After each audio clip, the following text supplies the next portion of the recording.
ওটাই করেন, আমারটা করেন। বলেন দাদা, আজকে কেন পুলিশের লোককে ডাকিয়েছেন? আমি আজকে এমআইএম পার্টির তরফ থেকে এই পার্টি অফিসটা ওপেন করতেছি। আমাদের আজকে 5 বছর থেকে 7 বছর থেকে এই পার্টিটাতে আমি আছি। যতগুলো লোক আছে আমি সবারই নিয়ে চলি, সবার সাথে আমি কথা বলি। এখন আমাদের টিকিটটা হওয়ার দরকার, কিন্তু টিকিটটা হলো না, কীভাবে হলো না আমি জানি না। কিন্তু এখন আমি যদি দেখতেছি যে আমরা যদি কিছু না করি তো আমাদের ভোটটা এদিক ওদিক অলমল হয়ে যাবে। তো ওখানে দেখা হলো যে হুমায়ুন কবির স্যারের সাথে আমাদের গঠবন্ধন ছিল, সেই গঠবন্ধনটা টুটে গেল কালকে আমি দেখলাম। তারপরে আমি বুঝলাম যে এখন আমি কি করব, ভোটগুলো তো এই দিক চলে যাবে, তবে সামনের দিকে আবার অসুবিধা হবে।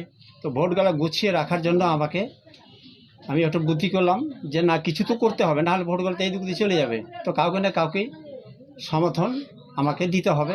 এই জন্য আমি এই যে আজকে অল ইন্ডিয়া মাজলিসে ইত্তেহাদুল মুসলিমিন পার্টির তরফ থেকে আমি কনফারেন্সটা দিচ্ছি, লোক যেন জানতে পারে। আর লোক যে ভালোবাসে, আমি যাকে করব, সমর্থন করব, ওই জায়গাটাতে ওকে যেন ভোটটা দেয়।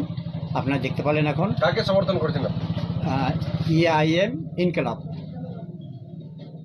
মজলিসে ইত্তেহাদুল ইনকিলাবকে আপনারা সমর্থন করছেন? জি জি, সমর্থন কাউকে দিতে হবে, নাহলে নষ্ট হয়ে যাবে। তো তার ক্যান্ডিডেট তো নাজির সাহেব, হ্যাঁ, ওনার ক্যান্ডিডেট নাজির আক্তার সাহেব, ওকে আপনার সমর্থন? হ্যাঁ, ওকে করলাম। শুধু দাদা কি আপনি সমর্থন দিচ্ছেন না আপনার পুরো? আমার সাথে সবাই আছে, আমার সাথে কার্যকর্তা সবাই আছে আমার সাথে, কিন্তু আপনারা সবই জানতে পারছেন। আমি এখন আপনাদের সামনে আমি দিলাম, বাকি যত যে ভালোবাসে সব ওই জায়গাখানে জিনিসটা বাঁচার জন্য আমি কাজ করলাম, যেন ওরা বুঝতে পারি যে হ্যাঁ জায়গাটা আমাদের হলো, মানে অধিকারটা আমি সবাইকে দেওয়ার চেষ্টা করেছি। এখন যে আপনারা ওই যে হুমায়ুন কবির পার্টির সঙ্গে যে অ্যালায়েন্স ছিল ওটা এখন তো হাটে গেছে। হ্যাঁ, ওটা হাটে গেছে, তার জন্য আমি একটু রাস্তা আলাদা নিলাম। আপনি যে এমআইএম যে আসাদুল পার্টির যে স্টেট থেকে আপনাকে প্রমোট দেওয়া হয়েছে কি? আমাকে জেলা বলেছে যে তুমি নিজের জানটা বাঁচাও, ওখানকার ভোটগুলো দেখো। তাই আপনারা হ্যাঁ, তার জন্য আমি গতদিন দেখা গেছে যে নজির সাহেব আপনাদের সঙ্গে ছিলেন। হ্যাঁ, কিছুদিন আগে ছিল, তারপরে উনি কি করলো, একটা রাগ করে হোক যে করে হোক, রাগ তো দুঃখ সবারই হবে, কিছু করলো, হ্যাঁ পার্টি টিকিট দিল না, তার দুঃখ জানালো। তো দুঃখ জানালো, তো এখন দেখতেইছি আমি যে এমআইএম পার্টি এটাও, এমআইএম পার্টি ওটাও, তো একটা লোককে বোঝারও সুযোগ হবে।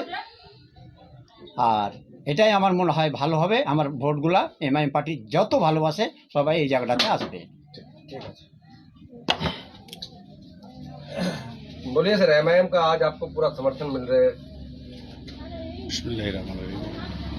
जी, एमआईएम इनकिलाब में हम प्रार्थी हैं यहाँ से, ऑल इंडिया मजलिस इनकिलाब मिल्लत और ऑल इंडिया मजलिस इत्तेहादुल मुस्लिमीन की तरफ से आज मुझे समर्थन किया गया। मेरे इलेक्शन लड़ने को लोग सही मानते हुए ये लोग यहाँ के जो ब्लॉक प्रेसिडेंट हैं इजाबुल साहब एमआईएम की तरफ से, उनके हाथों हमको समर्थन दिया गया।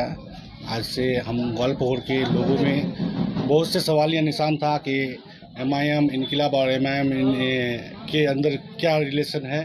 तो उस रिलेशन को, उस गठबंधन को आप लोग समझ लीजिए कि क्या है।